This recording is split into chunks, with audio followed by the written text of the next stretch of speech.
Hi, good afternoon, everybody. Welcome to the summer program for Undergraduate Research SPUR application workshop. So just as a reminder to everybody, this is a virtual event. It is being recorded, so please mute yourself and turn off your camera to ensure an optimal experience. If you have questions, please be sure to use the chat feature or unmute yourself when invited by the speaker. As a reminder for the UROP and the Wilk Scholars, to receive credit for attending this event, you must fill out the event evaluation form. The mission of the University of Utah's Office of Undergraduate Research is to facilitate and promote undergraduate student-faculty collaborative research and creative works in all disciplines throughout the University of Utah campus. We acknowledge the land which is named for the Ute tribe is the traditional and ancestral homeland of the Shoshone, Paiute, Goshute, and Ute tribes. The University of Utah recognizes and respects the enduring relationship that exists between many Indigenous peoples and their traditional homelands. We respect the sovereign relationship between tribes, states, and the federal government, and we affirm the University of Utah's commitment to a partnership with Native nations and urban Indian communities through research, education, and community outreach activities. And so to get started, today we do have our presenters. And so just to introduce you, myself, my name is Angie Leva. I'm a program manager for the Office of Undergraduate Research. Joined today, we do have our undergraduate research leader, Isabella Scalise. And we do have Keon. He is also an undergraduate research leader. Keon and Isabella, fun fact, they are our mini SPUR experts. So if you have any questions SPUR related, you can course, always email, book a research advising appointment with myself. But Keon and Isabella are also really great resources if you have SPUR related questions, but also just OUR related questions as well. Really great resources. So we are very excited to have them both here. And we have Dr. Annie Isabel Fukushima, Associate Dean, Undergraduate Studies, and Director for the Office of Undergraduate Research. And so no surprise, we are here to talk about the summer program for undergraduate research. This is a really great photo, just in case for context. This is a photo from our cohort group from last summer. At the end of the summer, we do have an undergraduate research symposium that takes place. All of our participants, they present at a poster session, the culmination of the 10 weeks of their research work. And this is a picture of that group. And so really lovely event. We all look forward to it. And as you can see, everybody here was excited and ready to go. And so really great event. Highly encourage anybody if you are around, please come to the event. We welcome everybody. And so summer program for undergraduate research.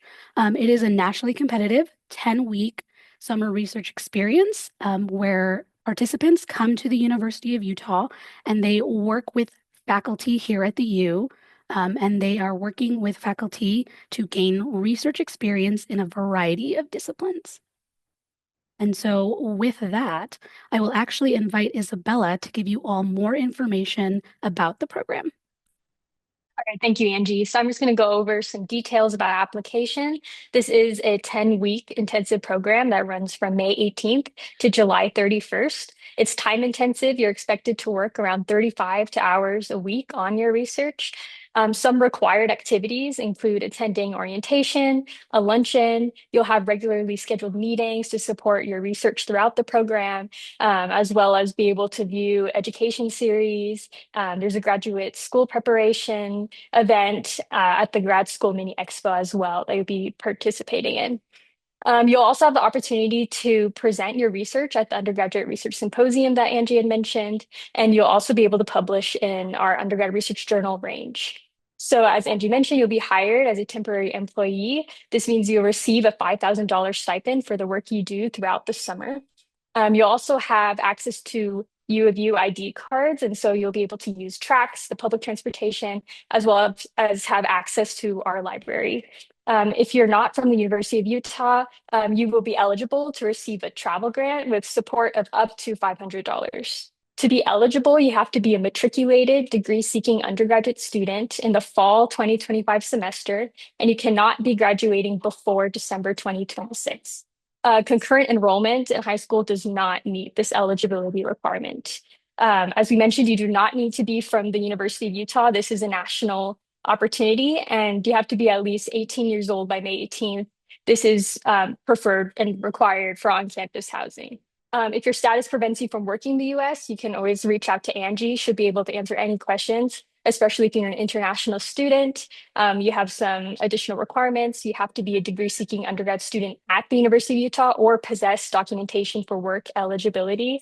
And you must consult with your institution's international office before applying. Again, if you have any questions about this, Angie is the person to reach out to. Some application requirements that we'll be able to support you with today at this meeting.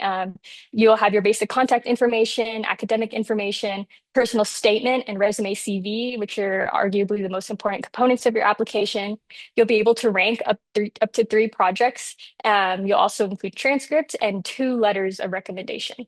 I'm really excited you guys are applying for this opportunity because on top of being compensated for intensive, immersive research throughout the summer, you're also going to be immersed in such a supportive network of mentors who want to see you succeed. You'll develop professionally, and it's also a chance for you to figure out what you want to do post-grad. Maybe you want to go to graduate school, or this will help you to really narrow down your career goals, future aspirations. It's a great opportunity. Thank you so much, Isabella. And so now we are going to move into some tips for your application, your personal statement. As you have all probably seen looking at the application, in approximately 500 words or less, you are going to be trying to answer these questions. Why are you applying?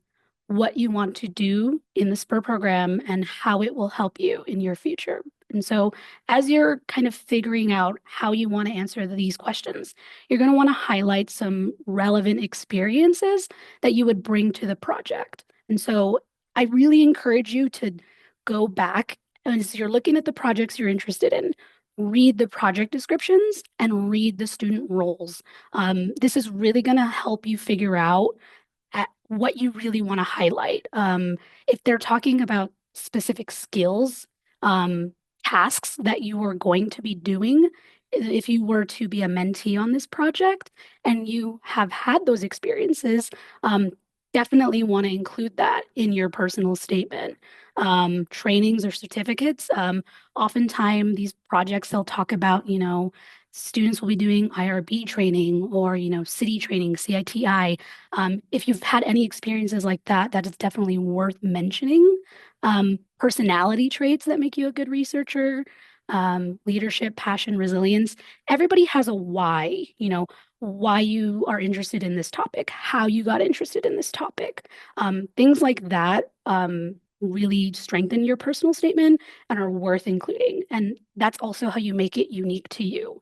And so I highly encourage you all to think in terms like that. We're going to go into some personal statement examples to kind of give you all a sense of, ideas, springboards on things that, could potentially help you as you're drafting your own personal statements. We have an example here. It might be kind of hard to read, but I'm actually going to read it aloud to you all. During middle school, I developed a passion for science. Particularly, I became interested in the brain. I have since been fascinated by how we perceive the world around us, which led me to become interested in language processing. This has shaped my professional aspirations. My primary goal is to become a speech language pathologist, which will entail in completing my bachelor's degree in speech, language, and hearing sciences, and then working towards a master's degree in speech language pathology. I believe that participating in SPUR would put me on the right track to achieving this by providing me with the resources to develop professional skills and by understanding the field as a whole. I hope that through this program, I will be able to interact with participants, learn more about how data can be analyzed, and increase my knowledge through exposure to the research community. I also think it would be valuable to be exposed to the ideas and approaches of a mentor from outside my own institution. I'm truly excited about the field of communication sciences, and I want to take advantage of this opportunity to immerse myself in research. Two parts of this field that I am particularly passionate about are neurology and communication accessibility. Over the past few years, I have enjoyed the opportunity to learn more about the brain in the collegiate setting. One of my favorite courses has been physiological psychology, as I loved learning about how electrical signals and chemical reactions power our perception of the sights, sounds, and feelings we experience constantly. I also enjoyed taking hearing sciences this past fall and learning about the role of different neural pathways in our perception of sound. Recently, accessibility in communication has become immensely valuable to me. Learning about topics such as augmentative and alternative communication and deaf history has made me passionate about access to both speech-based and speech alternative forms of communication.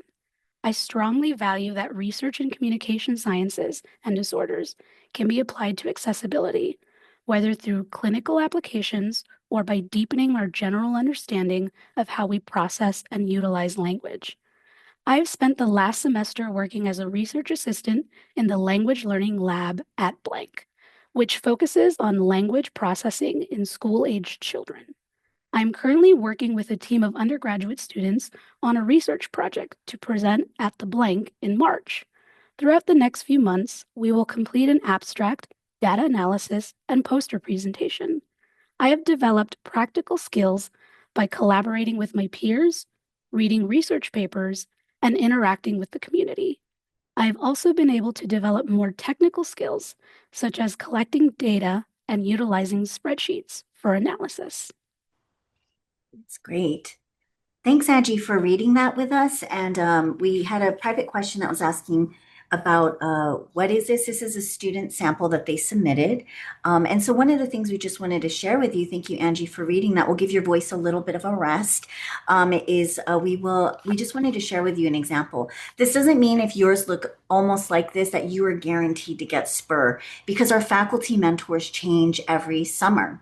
And so we wanted to share with you, though, some examples and talk about tips about what makes this a strong personal statement. Because actually, the three top things that they're going to be looking for is your personal statement, your CV, and your letter of recommendations. All those things matter for your application. And so, as Angie was reading this, some of the things that were coming to mind that I appreciate about this personal statement is the enthusiasm. We see them clearly on. They're clearly passionate about research. They have goals. And so you can see a mentor seeing, hey, this person wants to go to graduate school. This is somebody who is interested in this in the long haul, right? Setting goals. And obviously your goals may change. Maybe they want to now be a PhD or an MD or a JD. Who knows, right? Or they might want to go into industry. They might have changed, but at this time of application, they had goals and they're sharing that. The other thing that they talk about and that they show is that they're curious. They're talking about what they want to learn. So they're suggesting without saying, I'm a curious person, they are showing how they are curious. The other thing that is really strong about this application is that they're talking about their experience. So they're literally telling the reader, who is going to be the professors who are looking for researchers, about some of the skills that they bring to the table.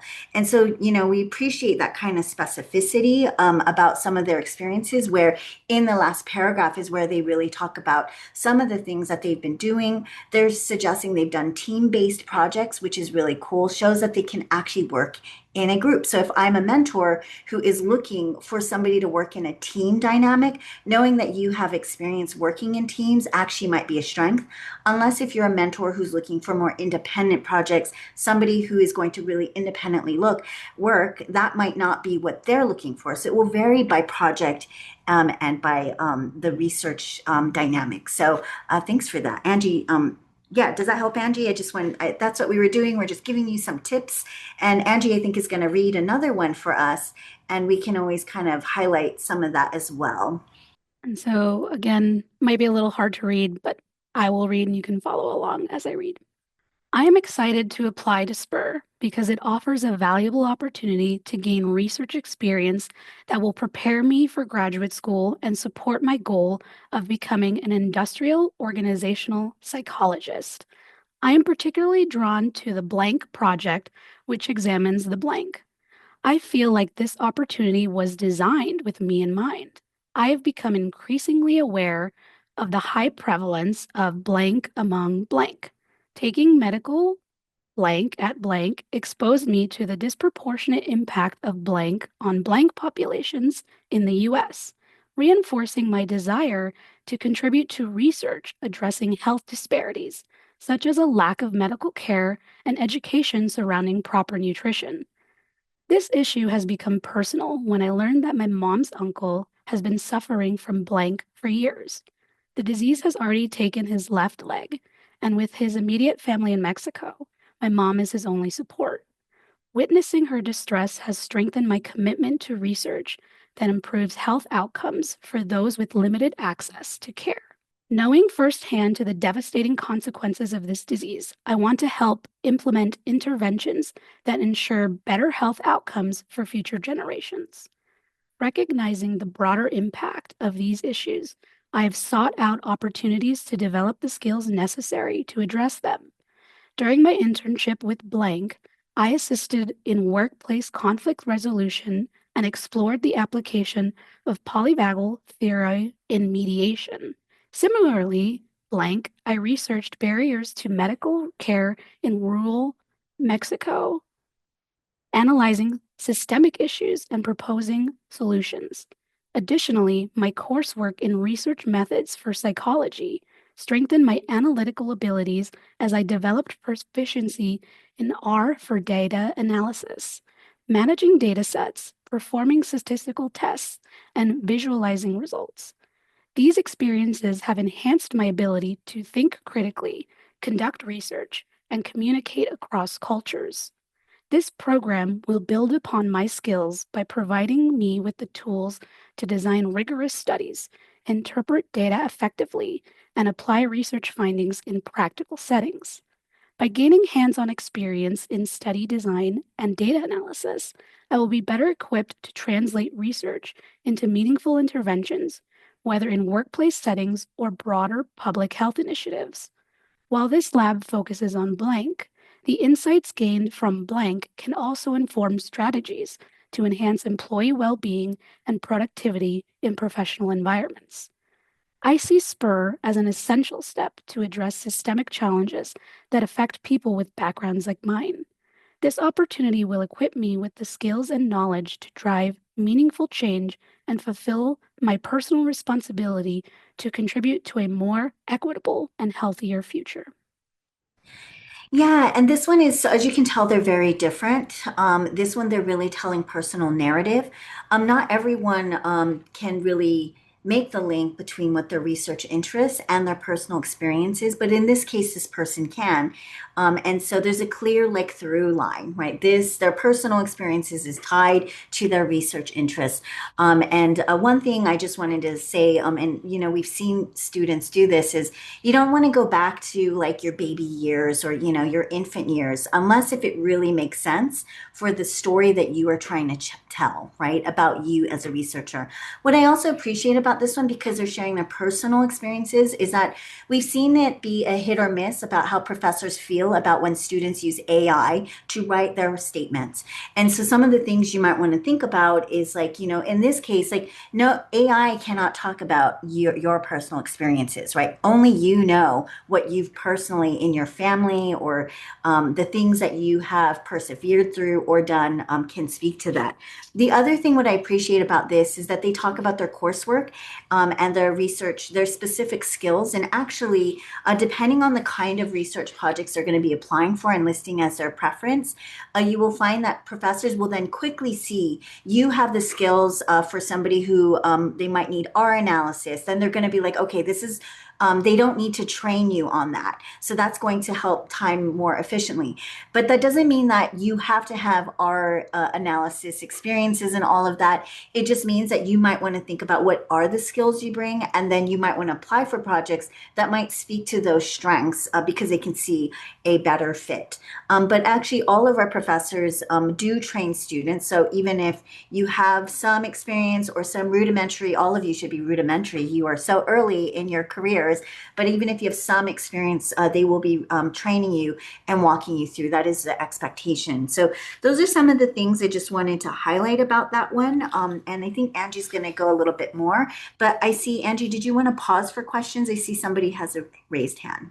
Yeah, we have Juan. You have a hand raised. What is your question? Yeah. Do you mind if I shoot a couple of quick ones? Is that okay? Yeah, absolutely. What are your Is it questions? regarding personal statements? Because we're going to go into other things. So, is it about personal statements? Yes, it is. Sure. Go ahead.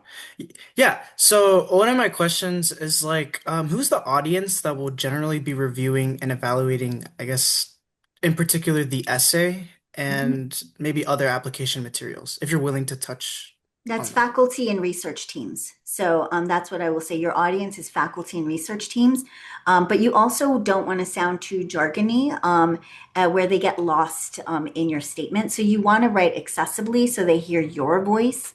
And what we're going to do is Angie's going to at some point break us off in session. So if you want to talk more through your draft statements or ideas you have for statements, that group is going to be with me, and I'm happy to chat more about some of your ideas. Of course. Thank you.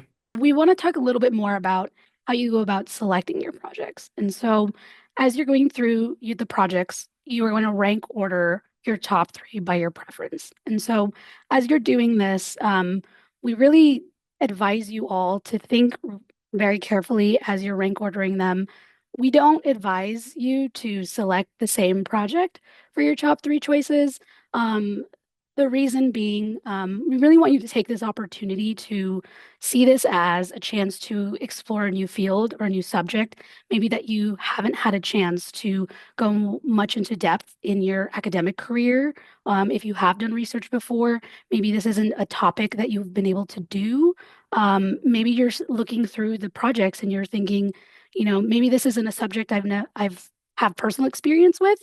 Maybe it's not a subject I necessarily want to go into the future in, but maybe it's complementary to what you want to do. Maybe you're seeing the skills that this professor is talking about that they're going to be teaching their student, and you're thinking, I would love to have something like that in my repertoire. I think that would be beneficial for me in the future.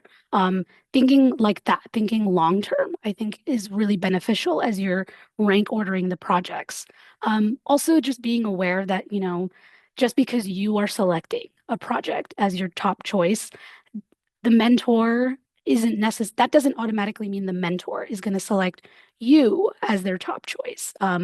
Mentors are reviewing many applications, and the way that they are going to select an applicant is going to be based on fit, skills, experience, a lot of different reasons. And so, if you are selecting, for example, the same project for all three selections, and that mentor decides to go with another student, um, you no longer have an opportunity to be considered competitively for another project because that mentor has decided to pass on you. And so that's why it's not advised to pick the same project, but also just, keeping in mind that, there are a lot of different reasons why a mentor might select one applicant over another. And so just thinking in terms like that. And so the other component of your application will be, you have to submit a resume or CV. And so if you're sort of thinking about, what is the difference between resume, CV, how to choose. So we'll talk briefly about it. But if you have more specific questions, just know that we are going to be breaking out into rooms, and there will be a specific room for CVs and resumes. I will be facilitating that with Cade. More than happy to take really specific questions about that. But just in brief, a resume is one 2-page document, targeted summary of your qualifications. Most of you are probably going to be submitting a resume. CV is a comprehensive chronological statement of your educational, teaching, research backgrounds. Those tend to be a lot longer than 1 or 2 pages. Your professors will probably have a CV. CVs, I've seen CVs that are like 20 pages long. That is pretty normal. And just note that, whether you use a resume or a CV, that can be field specific as well. STEM fields may not prefer a CV, but social sciences and humanities, CVs tend to be more common that you'll see when people are submitting things. But it is also important to think about what you're applying for, and that's why context matters. And so for something like this, for a research program, you really want to think about what it is you're applying for, what you're going to be putting in. But most of you are going to be, using a resume, and that's totally fine. CV is probably not something that a lot of you are going to be using just because you may not have sufficient material to submit a CV, and that's totally fine. As you build more research experience, as you do more research opportunities like this, do presentations, publications, you will have more things to fill in, and then at that point, it may be more appropriate to do a CV. And I do see another hand raised. Juan, you have a question? Yeah. So my question was, on average, like, do most applicants like usually try to keep their resume at one page, or let's say if they happen to have more relevant experience, like, is it okay to kind of like go over that? I know in industry it's like very like standard to keep it at one page, so I'm just curious if any of the mentors have a preference. It'll vary by field, Yeah. one. So I think that if you're looking at engineering, they don't like too many words on the page. They want to keep it very simple. But if you're looking at other particular fields, they are fine with things going longer. The system isn't going to prevent you from uploading a multi-page document. So just know they will review what they review. But if they have tons of applications to review, then one thing you might want to consider, which we do get about last summer, we got what, 600 applications, something like that. Mhm. So you might want to consider very, very clearly having your resume speak to your research skills so they can quickly find it because they will be looking at many applications. And that's why we have also the breakout session with Isabella and Keon. So then that way you can actually look at your resumes and make sure, does it quickly in 30 seconds, can I see you as a researcher?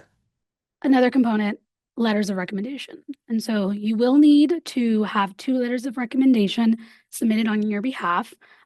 Letters are preferably by faculty members that can attest to your suitability for research, your motivation, your classroom performance. However, that doesn't mean that you need to have letters only written by faculty. When you're thinking about who can be a letter writer on your behalf, if you are, if you have, for example, previous volunteer experience, maybe you have professional work experience, something that you've done long term versus, maybe a professor that you were in a large lecture classroom with 500 students for one semester, and you're trying to determine should you go with this person that you've known for 1+ years or this professor in a large lecture classroom that you knew for one semester. It may be a stronger letter to go with someone that actually knows you and can speak to your actual skills. So thinking like that is also really helpful. The letter writer, it should be pretty clear that they actually know you and they can speak to your skills. That is really helpful. But it is really important to note as well, your letter writer, it cannot be the SPUR faculty mentor whose project you are applying for. Just note that if that does happen, you will get an email from me and I will kind of guide you through next steps of how to go through it. But yeah, just know that, we keep an eye out for that. But if you are kind of, thinking about your letter writer, how can you help them, write a really strong letter on your behalf? It may be helpful to sort of discuss with them any past research experiences you do have. You may want to provide them with talking points, past assignments, if they're a professor of yours, past assignments, projects that you might have completed while, you were in their course. Asking the letter writer to highlight your strengths as an individual, obviously really powerful because we want them to make it seem like, sound like they know you. That is what is a strong letter when they know you. And so with that, we're just going to go over some really quick reminders. And then after that, we'll go into the breakout room sessions. But deadline for applications, really important to note your application and your letters of recommendation have to be submitted by deadline. And that deadline is January 25th, 11:59 p.m. And if there's, questions, concerns, reach out to me. But yes, that is the deadline. And so if you do have any SPUR specific questions, just know you can contact me directly. You can also book a research advising appointment. You can book that appointment with me. You can also book an appointment with a peer mentor, and that would be like Isabella, Keon, our mini SPUR experts, wonderful. I also highly encourage you to attend Funding Fridays to receive support from staff and our peer mentors. And, that can be virtual, or if you are, University of Utah student, you can also come in person. And that is Fridays from 1 to 3 p.m. Mountain Time. And, that's a quick virtual drop in, get your answers quickly. And then, you're not required to stay the whole time, but really good resources for you in these, final weeks if you have any questions that you just need answered really quickly when it comes to SPUR. But, also in general, if you have research related questions, we are more than happy to help as well.